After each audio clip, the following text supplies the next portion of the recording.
नमस्कार, मैं प्रोफेसर अमिताभ बैनर्जी। आज डॉक्टर्स डे है।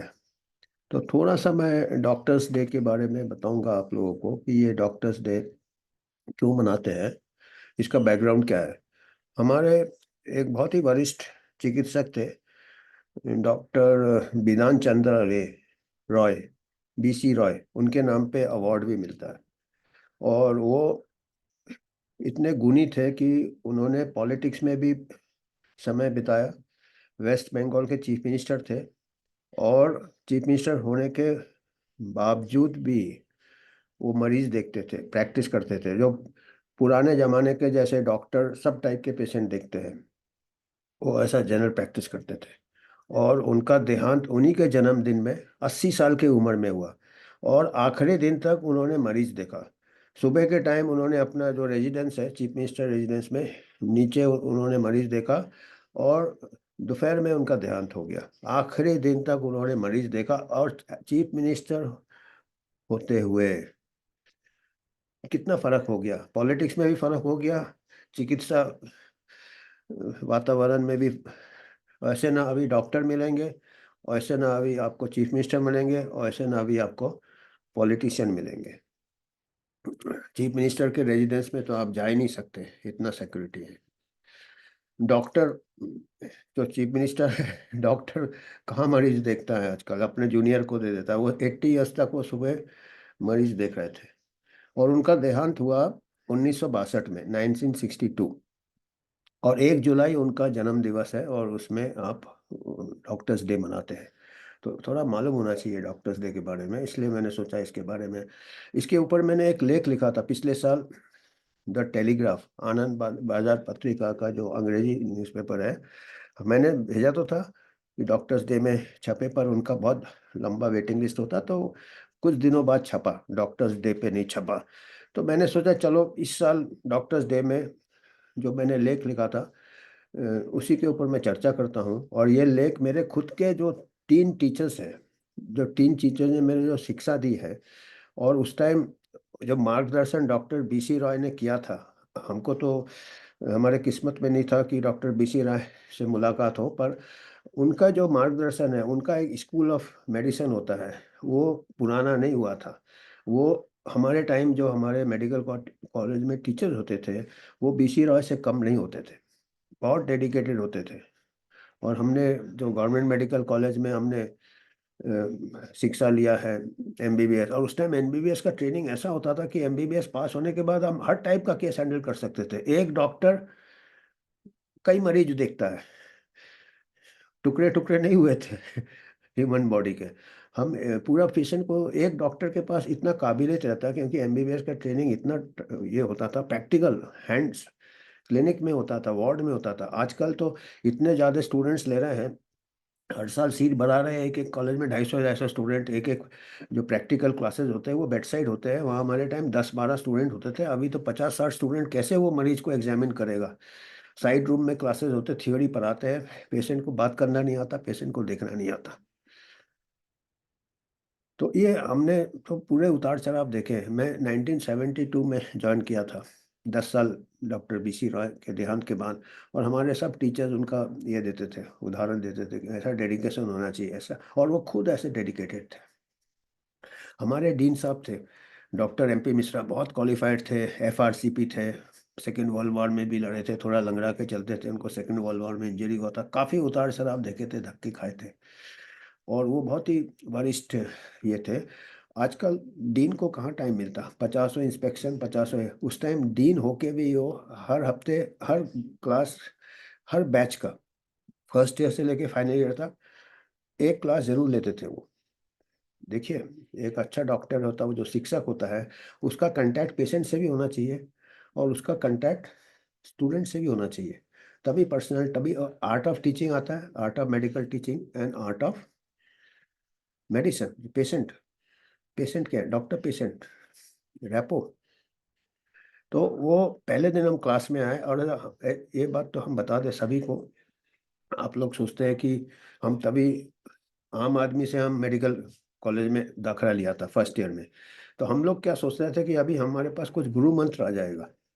कि हम जब 5 साल बाद निकलेंगे पास होके, 5.5 साल बाद, उस टाइम तो कंप्लीट डॉक्टर हो जाते थे हम, सब केसेस इमरजेंसी हैंडल कर लेते थे, जो कि आजकल शायद एमडी करने के बाद भी लोग लड़खड़ाते हैं। प्रैक्टिकल नॉलेज होता था। तो हम वही सोचा कि अभी तो हम फिर भगवान बन जाएंगे। तो पहले क्लास में वो आए, डॉक्टर MP मिश्रा, FRCP। उन्होंने पूछा, आप लोगों में से कितने को गाड़ी चलाना आता, कार? उन जमाने में हम तो साइकिल ही बहुत होता था, टू व्हीलर भी नहीं होता। तो एक कोई लड़की ने हाथ खड़ा किया कि मैं कार चला लेती हूँ। बोला, आप कोई गांव में जा रहे हैं, वहाँ आपका कार ब्रेक डाउन हो जाता है, और वहाँ पे कार का कोई मैकेनिक नहीं है, एक साइकिल मैकेनिक है, आप क्या करेंगे? बोला, हम साइकिल मैकेनिक के पास ही जाएंगे। बोला, हाँ। साइकिल मैकेनिक अपना बॉनेट खोलेगा, ऊपर ऊपर देखेगा, कोई वायर लूज है, कोई हेडलाइट टूटा है, कोई ये स्पार्क प्लग है, उतना कर देगा। पर पूरा कार के बारे में अगर कोई मेजर डिफेक्ट होगा, उसके, क्योंकि उसका नॉलेज लिमिटेड है, उसका इंजन लिमिटेड है, वो नहीं, वो इधर उधर कुछ फिट किया, तार ये वो किया, कार शायद चालू हो जाए। तो बोला, आप जब क्वालिफाइड डॉक्टर हो जाएंगे, चाहे कितने भी क्वालिफिकेशन कर ले, कितने भी बड़े डिग्रियां ले ले, आपका जो लेवल होगा जब आप एक मरीज को अप्रोच करते हो, आपका लेवल होगा एक साइकिल मैकेनिक का, जो कि कार को ठीक करने की कोशिश कर रहा है। ह्यूमन बॉडी का लेवल एक कार है, और डॉक्टर का लेवल एक साइकिल मैकेनिक का है। तो हमेशा याद रखिएगा कि ये लिमिट्स है मेडिसिन के। और फिर मैंने 40-50 साल में देखा कि बहुत एडवांसेस हुए, मॉडर्न मेडिसिन में बहुत एडवांसेस हुए। फिर मैंने सोच के देखा, तो हमारे डॉक्टर साहब कहते थे, हमारे टीचर डीन साहब की, पर अभी तो बहुत एडवांसेस हो गए। अभी पहले कैटरैक्ट में क्या होता था, आदमी एक पकड़ से इनकैपेसिटेट हो जाता था, इतना मोटा चश्मा मिलता, अभी अंदर लेंस लगा देते बिल्कुल विजन आ जाता। रेटिनल सर्जरी हो रहा है, मेरे को हुआ रेटिनल सर्जरी, विजन रिकवर हो गया, जबकि मेरे पिताजी उस टाइम अंधे हो गए थे। नी रिप्लेसमेंट हो रहा। तो मैं सोचा, सोच के देखा जाए, तब मैंने सोचा ये जो है ये बाहर का डेंटिंग पेंटिंग है। जैसे आपका टायर पंचर हो गया, आपका हेडलाइट चला गया, आप कैटरेक्ट सर्जरी कर दिया, आपका हड्डी टूट गया, आपका डेंटिंग पेंटिंग हो गया, हड्डी सीधा कर दिया। पर एक्चुअल जो मेडिसिन है, जो अंदरूनी मेडिसिन है, जो नेचर है, नेचर का जो पावर है, वो कैसे क्योर कर रहा है, आप खाली तुक्का लगा रहे हैं, ये ट्रायल कर रहे हैं, बाहर से ट्रायल कर रहे हैं, ये दवाई दिया ठीक हो गया, ये आप हिट एंड मिस कर रहे हैं। तो मेरे को लगा कि उन्होंने बात सच कही थी, as a professor of medicine, उसने उन्होंने बात सच कहा था। और और ये भी है कि रिटायरमेंट के बाद वो होम्योपैथ बन गए, FRCP थे वो, होम्योपैथ बन गए। तो मैं बोला, क्या हो गया? और वो रोज हमारे घर के सामने से स्विमिंग में जाते थे, और 95 ईयर्स तक जिंदा थे, रोज स्विमिंग में जाते थे। और होम्योपैथ मैं सोचा, चलो, हैनेमन ने उसको आविष्कार किया था, जबकि उस टाइम का मेडिसिन बहुत ही ये हो गया था, बहुत ही काटा पीटी हो गया था, बहुत ही बारबरिक हो गया था, जिससे कि जो डॉक्टर के पास जाता था उसको डेथ रेट उसका ज़्यादा होता था। जो कुदरत में आप छोड़ देते थे, तो वो नेचुरल फोर्सेस से रिकवर कर जाता था। तो उस टाइम हैनीमन काफ़ी सक्सेसफुल था, क्योंकि वो फर्स्ट डू नो हार्म होता था, क्योंकि इनके जो प्रिपरेशन होते हैं, डाइल्यूशन इतने होते हैं कि कम से कम नुकसान नहीं होता, और एक माइंड ब्रेन भी होता है, ये भी होता है। और कई ऐसे ट्रायल्स किए जिसमें पता चला कि it is mind control over body and nature की उस। तो वो काफ़ी सक्सेसफुल प्रैक्टिशनर्स थे। जब तक पेशेंट को फायदा है, बेहतर है, चाहे वो प्लेसिबो से हो, चाहे माइंड बॉडी से हो, चाहे सही में कुछ ये हो। अभी तक उसका विवाद चल रहा है, पर जो भी है, अभी जो मॉडर्न मेडिसिन मेरे को लग रहा है घूम फिर के उसी स्टेज में आ रहा है, जिस स्टेज में हैनेमन के टाइम था, आज से 100-200 साल पहले। उस टाइम ट्रीटमेंट से ज़्यादा साइड इफ़ेक्ट्स हो रहे हैं, अभी ड्रग रिएक्शन हो रहे हैं, ये रिएक्शन हो रहे हैं, टीके के रिएक्शन। तो ये मैं, ये एक था कि हो सकता उन्होंने भी कुछ देखा होगा कि, और पेशेंट को तो कुछ ये होता है, वो इम्पेशेंट होता है, उसको कुछ चाहिए, तो चलो, homeopathy was a way out, कि नेचर को टाइम दो, हो सकता है शायद कुछ हो, पोटेंसी हो, हायर डायल्यूशन में पोटेंसी होता। मेरे फादर खुद जो होम्योपैथ थे, तो मैं ज़िंदगी भर 20-30 साल तक तो एक एस्पिरिन भी नहीं लिया था, पर बाद में हमने देखा कई बार डिले भी हो जाता ट्रीटमेंट, मेरे को सीरियस कॉम्प्लिकेशन होते होते हो जाए। मेडिकल कॉलेज पढ़ के भी मैं एलोपैथिक दवाई लेता था, उतना भी कट्टरपना ठीक नहीं है। उतना भी कट्टरपना ठीक नहीं है, क्योंकि जैसे मैंने कहा मॉडर्न मेडिसिन में सर्जिकल साइड में काफ़ी एडवांसेज हुए। मेरे को अभी भी निशान है यहाँ पे, पूरा बोन लॉस हो जाता मेरे को अगर मैं टाइम से ट्रीटमेंट नहीं करता। होम्योपैथिक ट्रीटमेंट चल रहा था, जो भी है गुड इंटेंशन से होता है, गलत ये हो जाता है। तो मैं यही कह रहा कि हर कोई भी पैथी है वो संपूर्ण नहीं है, कोई ऐसा ईगो नहीं होना चाहिए। अगर एलोपैथिक डॉक्टर साइकिल मैकेनिक है और ह्यूमन बॉडी कार है, तो होम्योपैथिक डॉक्टर भी साइकिल मैकेनिक है, ह्यूमन बॉडी कार है। आयुर्वेदिक डॉक्टर भी साइकिल मैकेनिक है, ह्यूमन बॉडी कार है। इतना डिफरेंस हमेशा रहेगा, चाहे कितना भी बड़ा डॉक्टर हो। तो अभी क्या है, ये रिबाउंड में होता है कि ये है तो हम इसमें नेचुरल मेडिसिन में कुछ कर देंगे, ऐसा नहीं है। नेचर है, nature is the biggest physician. तो ये तो हमारे पहले टीचर थे मेडिकल, जिन्होंने हमको सीमाएं बताई, डॉक्टर की सीमाएं बताई। और अपना सीमा मालूम होना बहुत जरूरी है, चाहे वो एलोपैथिक डॉक्टर हो, चाहे होम्योपैथ हो, चाहे वो आयुर्वेद हो, यूनानी हो। अपनी सीमाएं मालूम होना बहुत जरूरी है। ईगो नहीं आना चाहिए, ये नहीं आना चाहिए। दूसरे हमारे डॉक्टर थे जो कि क्लिनिकल, हमको प्रैक्टिकल क्लिनिक्स में ले जाते थे। हमारा थर्ड ईयर से हम क्लिनिक्स में जाते थे, और हम वहाँ, ऐसे मैंने कहा था, मरीज को सब 10 लोग जाते थे क्लिनिक्स में, वो टीचर होते थे, और हम सब मरीज से बात करके मरीज को आला लगा के सब देखते थे, और वो डायग्नोसिस एक एक को बताना पड़ता था। मेरे हर को प्रैक्टिकल क्लिनिकल एक्सपीरियंस मिलता था। किताब एक तरफ, किताब घर से पढ़ के आते थे, रहता था हमारा हचिसन क्लिनिकल मेथड रहता था। और उनका इतना, उस टाइम ना कैट स्कैन था, ना अल्ट्रासोनोग्राफी था, ना एमआरआई था, कुछ नहीं था, खाली एक एक्सरे होता था। और वो एक्सरे, इतनी कमियां के बाद उनके इतने स्किल्स थे, जो 5 सेंसेस डॉक्टर्स के कहते हैं, कान, हाथ, स्मेल, ये वो इकट्ठे। मैं कहा कि हम गवर्नमेंट अस्पताल में काफ़ी पेशेंट का भीड़ होता था, कहीं जमीन में कोई ये, तो इकट्ठे वो कैसे बताऊँ, अभी मैं पूरा सर्कस करते थे। एक पेशेंट का वो पेट में वो देख रहे हैं लिवर स्प्लीन है कि नहीं, पैल्पेट किसको कहते हैं, आला है, वो बाजू वाले मरीज के छाती में आला देख रहे हैं, और सामने कोई तीसरा दिखा रहा है, तीसरे पेशेंट का ईसीजी दिखा रहा है, ऐसे कर रहे हैं, और चौथे से हिस्ट्री पूछ रहे हैं कि क्या तकलीफ है। और एक स्टूडेंट से 5वें से पूछ रहे हैं कि अभी पटौड़ी ने कितना रन बनाया। उस टाइम क्रिकेट का कमेंट्री था। तो इतना सब कर रहे हैं, तो हम सोच रहे हैं ये क्या कर क्या रहे हैं। और उनका इतना स्किल हो गया था, एक नेचुरल इंस्टिंक्ट हो गया था। ऐसे करके वो बेड से दूसरे बेड में चले जाते थे, फिर बोलते थे वो 2 नंबर बेड में जो पेशेंट है, उसका जो फेफड़ा है दाहिने तरफ के छाती में, लंग में थोड़ा सा पानी भरा है, जिसको प्लूरल एफिजन कहते हैं। और वो इतना कम भरा होने से ना, आप कैसे पता करते हैं, एक्सरे में पता चल जाएगा, क्योंकि वो फ्लूइड लेवल दिखता है। पर बहुत कम पानी होने से आप कैसे करते हैं, ऐसे ठोक के करते हैं, ऐसे परकसन। अगर वो पानी भरा होगा तो डल आएगा उसे। तो उन्होंने कब ऐसे कर लिया, हम लोग को किसी को नहीं मिला वो डल। पर उन्होंने बोला वो सेकंड इसका आप एक्सरे कराओ और हमको बताओ। और जब एक्सरे करा के आया तो पक्का वो छोटा सा प्लूरल इफ्यूजन था। तो इतना मतलब मैजिक था वो। तो उन्होंने हमको कला सिखाया, मेडिसिन का कला सिखाया, आर्ट ऑफ मेडिसिन। इतना भीड़ में, इतना ठंडे दिमाग से इतना डायग्नोसिस वो सब नहीं कर सकते। मैं ये नहीं कह रहा कि आप 5 मरीज को इकट्ठे देखो, नहीं, वो उसमें उनमें कुछ अजीब था, उनमें कुछ बहुत सालों का प्रैक्टिस था वो। हम एक मरीज को एक ही देखना चाहिए।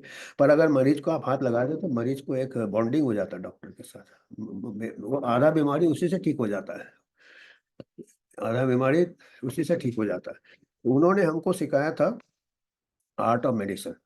डॉक्टर मिश्रा ने सिखाया था लिमिट्स ऑफ मेडिसिन, उन्होंने सिखाया था आर्ट ऑफ मेडिसिन। और आर्ट, हिपोक्रेटिस ने किया कि art is long, life is short. कला बहुत लंबा है, लाइफ, हमारा हमारा जीवन उतना लंबा नहीं है, जितना कि पूरा जीवन काफी नहीं है पूरा कला कला सीखने के लिए।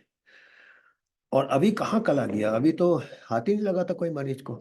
कैट स्कैन, सीटी सब बता देता, पेट का अंदर का साइज ये वो पूरा सामने आ जाता है। तो हम डॉक्टर नहीं, हम मेडिकल टेक्नीशियन बना रहे हैं। वो टेक्नीशियन भी रिपोर्ट दे देगा, वो कंप्यूटर दे देता। इसीलिए अभी एआई आ रहा है, आर्टिफिशियल इंटेलिजेंस। पर क्या मरीज को इतना सेटिस्फैक्शन मिलेगा, संतुष्टि मिलेगा कि अगर मशीन आके उसको ऐसे करे कि एक इंसान आके करेगा। तो उन्होंने हमको आर्ट ऑफ मेडिसिन सिखाया था, और वो भी 90 साल से ज्यादा जिए। और तीसरे हमारे टीचर थे, वो एक स्कॉलर थे। उनका किताब अभी भी मेरे पास है, बहुत मोटा किताब है, मैं अभी भी पूरा नहीं पढ़ पाया, इतने साल हो गए, 50। उन्होंने अभी भी सब डॉक्टर लोगों को मालूम होगा, डॉक्टर जेई पार्क थे, उनका किताब जो है हमारा epidemiology community medicine preventive medicine में अभी भी वो स्टैंडर्ड टेक्स्ट बुक है, 28वें एडिशन में है। उन्होंने किताब लिखा था जब हम कॉलेज में थे, 72 में फर्स्ट एडिशन आया था, 4 5 में सेकंड थर्ड 3 एडिशन आए थे, पर वो एडिशन इतने अच्छे थे कि पूरा वर्ल्ड में, पूरा साउथ ईस्ट एशिया में उनका किताब चलता है, आज भी चलता है। उनका ओरिजिनल किताब बहुत ही अच्छा था उसमें। तो हम जब भी जाते थे उनके पास, और बहुत बहुत मोटा लिखा था, बहुत डेटा था, डिफिकल्ट था थिंग, हमको अटक जाते थे।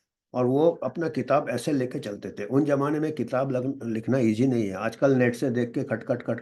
उस समय हाथ से लिखना पड़ता था, टाइप कराना पड़ता था, बहुत टाइम लगता था, और रेफरेंसेस खुद देखना पड़ता था, दिन भर लाइब्रेरी में बैठे रहते थे। और जब वाइवा लेते थे एग्जाम में, इंटरनल एग्जाम होते रहते, तो अपना किताब लेके पूछते थे। मैं अटक गया पहली बार गया, बोला you have to read my book from cover to cover, cover to cover. मैं बोला यार ये तो, फिर दो बार, दूसरे बार फिर ऐसा हुआ, फिर बोला you have again not read my book from cover to cover. फिर उन्होंने कुछ दो तीन इधर उधर के क्वेश्चन पूछे, फिर बोले I think you do one thing, what I have written in my book, what I teach you in class, ये तो 10 साल में 50% आउटडेटेड हो जाता है, जो कि मेडिकल नॉलेज है, आजकल शायद और जल्दी हो जाता है। 10 साल में आउटडेटेड हो जाएगा। आउटडेटेड नहीं होगा तो आप पूरा भूल जाओगे। तो आप ऐसा एक काम करो कि मेरा अगर कोई स्टूडेंट, मैं एक गुरु मंत्र देता हूँ, 3 C's उन्होंने कहा, कि अगर आप 3 क्वालिटी डेवलप करो। एक पहला होता है क्रिएटिव थिंकिंग, अपने से सोचो, जो किताब में नहीं दिया उसके बाहर सोचो, क्रिएटिविटी होना चाहिए। बताइए उनका दिमाग कितना आगे चलता था।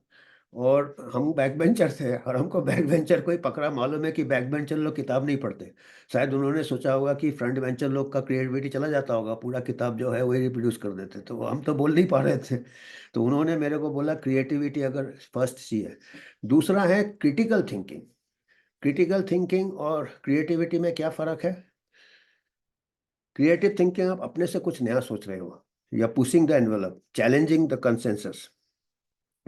क्रिटिकल थिंकिंग है कि अगला कोई अथॉरिटी ने कुछ बोल दिया, या किताब में लिखा है, या आजकल जैसे डब्ल्यूएचओ के गाइडलाइंस आ रहे हैं, उस टाइम डब्ल्यूएचओ बहुत अच्छा था, अच्छे गाइडलाइन आते थे पर अभी तो you should be able to critically challenge that, आंख बंद करके नहीं लेने का है। दूसरा कुछ पेपर लिखता है, दूसरा कुछ स्टडी करता है, उसको देखना है क्या सही है क्या गलत है, तभी उसको एक्सेप्ट करना है। उसको कहते हैं क्रिटिकल थिंकिंग। क्रिएटिव थिंकिंग अपना कुछ वो है, तो दूसरा जो क्वालिटी है वो है क्रिटिकल थिंकिंग। दूसरे का काम को अच्छे से जज करो, आंख बंद करके नहीं मान लो। और तीसरा बोला उन्होंने, तीसरा सी होता है आपका करेज होना चाहिए, करेज ऑफ कन्विक्शन। मतलब आप जो समझते हो सही है, दुनिया एक तरफ है, आपको करेज होना चाहिए बोलने के लिए कि मैं हूँ, आपका टीचर उल्टा बोल रहा है, आपका बुक उल्टा बोल रहा है, पर आपको लगता है, और you have to support it with proper creative thinking and critical thinking. हवा में नहीं चैलेंज करना, वो भी बोला था। तो उसके लिए आपको करेज चाहिए, और करेज तभी आएगा जब आपका बहुत अच्छा स्कॉलरशिप होगा, बहुत अच्छा क्रिटिकल थिंकिंग होगा, बहुत अच्छा क्रिएटिव थिंकिंग होगा। हवा से नहीं आएगा आपका करेज। तो मैं बोला चलो यार, ये तो, उस टाइम यंग थे यार, उस टाइम अपने को लगता था कि ये बता देंगे 3 C's। हमको क्या मालूम था कि, तो फिर मैं 3 महीने बाद फिर एग्जाम हुआ, फिर मैं उनके पास पहुंच गया, फिर उन्होंने क्वेश्चन पूछा, तो उन्होंने, फिर मैं अटक गया। तो मैं सोचा अभी ये बोलेंगे कि कुछ नहीं बोल रहे, बोले आपने तो फिर पढ़ा नहीं मेरा बुक कवर टू कवर। मैंने बोला सर लास्ट टाइम आपने बोला था कि 3 C's फॉलो कर लो, तो मैंने देखा कि I will follow the 3 C's, मैं 3 C's फॉलो कर लूंगा सर, आप, मैं वादा करता हूँ। तो उन्होंने बोला यंग मैन, वो बहुत ही बड़ा, इतना उनका फोरसाइट था, यंग मैन, आपका जो लॉन्ग कैरियर अहेड है एज अ डॉक्टर, और आगे जाके आपको कुछ नहीं मालूम है दुनिया के बारे में, बोला as a doctor you will find following the 3 C's is more difficult than reading any book from cover to cover. बोला तो है उन्होंने, पर मेरे को लगा यार ये तो हमको बना दिया, ये तो हमको पास नहीं किया है 3 C's भी। तो उन्होंने बोला फॉलो नहीं कर सकते, करके देखना, अपने ज़िंदगी में देखना। बोला अभी ये बहुत कम टाइम है ये 3 फॉलो करने का। तो वो मैं बोला था, फिर पास हो गए हम, और उनका बड़ा हाई इंटेग्रिटी भी था, हाई, उनको डीन बनाया, पॉलिटिक्स इतना हुआ, वो डीन से रिजाइन कर दिए। उनके ऊपर कोई प्रेशर आता था इसको पास करो, वो नहीं करते थे, तो वो खुद प्रैक्टिस करते थे इंटेग्रिटी, करेज था उनमें, करेज ऑफ कन्विक्शन था। और क्रिएटिव एंड क्रिटिकल थिंकिंग तो उसके किताब से था, जो कि सही में बहुत अच्छा था। अभी मैं कुछ बात नहीं करूँगा, अभी चल रहा है, नाम से ही चल रहा है, रेपुटेशन से। तो मैं भूल गया उसके बाद। फिर क्या हुआ, इतने साल बाद, 1972 से कितने साल हो गए, 2020, जब महामारी चालू हुआ 2020 को, 30, तकरीबन 50 साल हो गए। 50 साल बाद मैंने जब देखा, जब ये WHO गाइडलाइन दे रहा कि जो नेचुरल इन्फेक्शन से रिकवर हो गए उनको भी टीका लेना चाहिए, फिर ऐसा 6 फुट का डिस्टेंस होना चाहिए। मैं बोला यार ये वायरस कोई स्केल लेके थोड़ी चलता होगा, फिर लॉकडाउन कर देंगे तो रुक जाएगा। मैं बोला यार ये तो मेरा, जो क्रिटिकल थिंकिंग ने चैलेंज किया WHO गाइडलाइन, मैंने बोला यार ये क्या बोल रहे हैं इन लोग।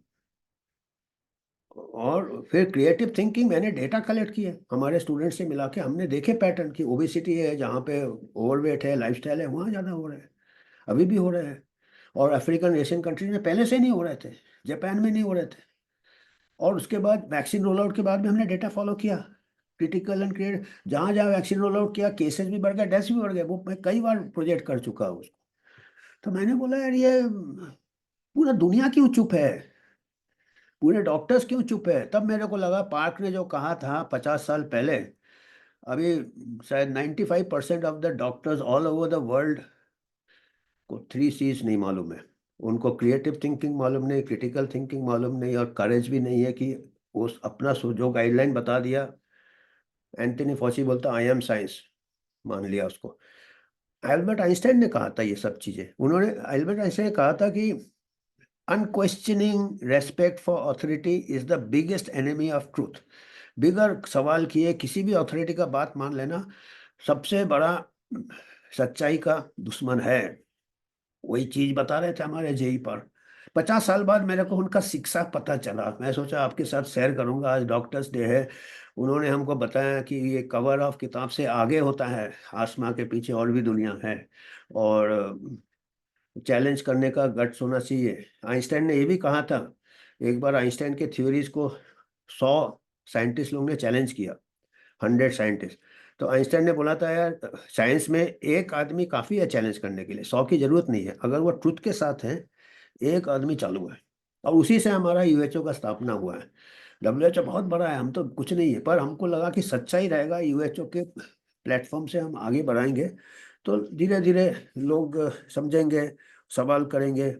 और पाक साहब ज़्यादा दिन नहीं जिए, उनका देहांत हो गया था 1988 में, 60 साल की उम्र में। क्योंकि काफ़ी ये थे, विद्वान थे, और ये तीनों टीचर ने हमको जिंदगी भर इन्फ्लुएंस किया है, और अभी ज़्यादा इन्फ्लुएंस किया है। महामारी के बाद हमारा एजुकेशन कंप्लीट हुआ, जेई पार्क का एजुकेशन कंप्लीट हुआ, और बाकी टीचर्स का भी एजुकेशन अभी कंप्लीट हो रहा है, जब मैं देख रहा कि मशीन सब डायग्नोसिस कर रहे हैं और मरीज इधर से उधर, उधर से उधर भटक रहा है।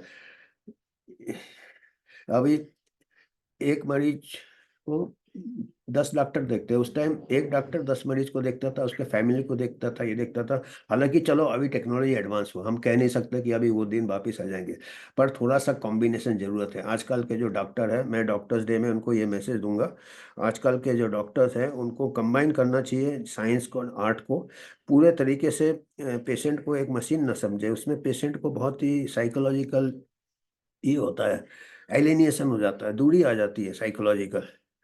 और हम जैसे, अगर हम अपना करेज रखें, हमारा कोई इन्फ्लुएंस नहीं है, तो हमारा यूएचओ का एक अकाउंट है, अगर आप कुछ योगदान करेंगे तो हम और इसमें से शोध करके, और हमको रिसर्च होगा तो हमको और करेज आ जाएगा, हम उसको अच्छे से करेंगे। हम यंग बच्चे को, यंग डॉक्टर्स को, यंग मेडिकल स्टूडेंट्स को हम रिसर्च ग्रांट देंगे, जो कि फार्मा डिपेंडेंट नहीं होगा, और जो जिसमें कोई कन्फ्लिक्ट ऑफ इंटरेस्ट नहीं होगा। जितना भी आप ऐसे भी चल रहा है, रिसर्च में ज़्यादा पैसा नहीं लगता है। अभी हार्वर्ड यूनिवर्सिटी हल्ला कर रहा है कि ग्रांट नहीं है। अरे ग्रांट नहीं है क्या, बिगर ग्रांट का, आप इतना बड़ा यूनिवर्सिटी रिसर्च नहीं करते, आपके पास स्टूडेंट से, ये हमने हमेशा किया है अपने स्टूडेंट से लेके, हेल्प लेके। और एक और बात अभी मैं बता रहा हूँ, अगर जेई पार्क साहब जिंदा होते तो मैं क्या सोच रहा हूँ कि अभी, जैसे आप लोग को मालूम है कि अभी अचानक मौतें यंग में बहुत हो रही है, 20 साल में, 22 साल में, 30 साल में, और सब एक्सपर्ट्स आ जा रहे हैं। कि ये स्मोकिंग से होता है, लाइफस्टाइल से होता है। अरे यार 20 साल को कहाँ लाइफस्टाइल, अगर यही पार्ट जिंदा होते तो वो बोलते हैं यार क्रिटिकल थिंकिंग करो। तो फिर क्रिटिकल थिंकिंग में साफ दिखा रहा है कि दूसरे कंट्री से भी डेटा है, जब मास टीकाकरण रोल आउट हुआ तो केसेस बढ़ गए, 80% डेथ्स, सडन डेथ्स बढ़ गए यूएसए में, जहाँ अच्छा डेटा है। और अभी ऑस्ट्रेलिया का क्वींसलैंड से डेटा, उन्होंने डेटा को नष्ट करने की कोशिश की है, जो कि पूरा डिजिटल प्लेटफॉर्म में था। तो 10 मिलियन का डेटा था वो, उसको हर वर्ल्ड गवर्नमेंट उसको छुपा रहा है, और टीके से वो छुपा रहे हैं कि इससे, जबकि टीके से मायोकार्डाइटिस होता है।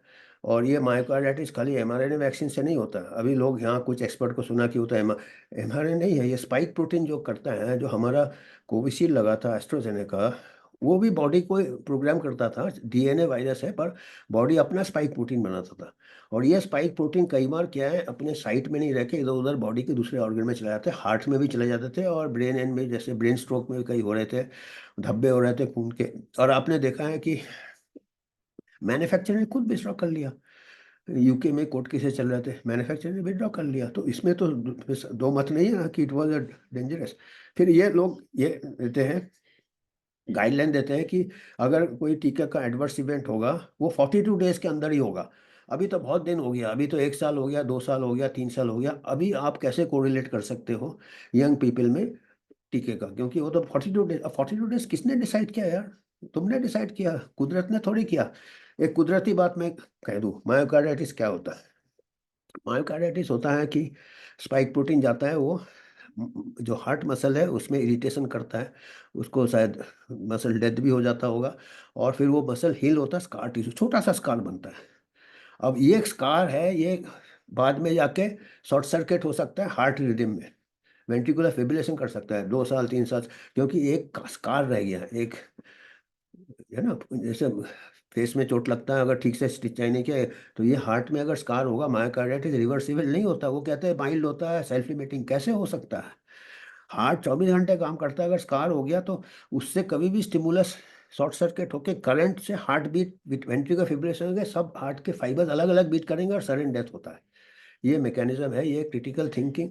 जेई पार्क अगर होते तो ऐसे करते हैं, और करेज से फिर बोलते हैं कि इसका जांच होना चाहिए। जैसे कि यूएसए में पोस्टमार्टम रिपोर्ट से पता चला कि 75% of sudden death due to myocarditis are due to टीका। तो आज इतना ही कहना था कि हम को ये आजकल के डॉक्टर्स के करेज चले जाते हैं, क्रिएटिव थिंकिंग चले जाते हैं, क्रिटिकल थिंकिंग चले जाते हैं, आंख बंद करके मान लेते हो अथॉरिटी को। तो इसको हमको वापस लाना है डॉक्टर्स डे में, ये हमको मैसेज देना था। और जय हिंद।